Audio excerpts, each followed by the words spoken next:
Funny how it drifts up to our windows. Woo!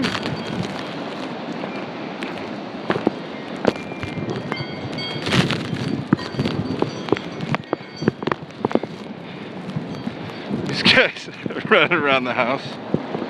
The back.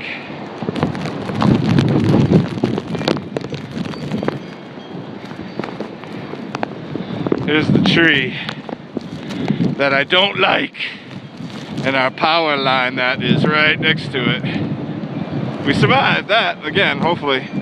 Still got the day to go through.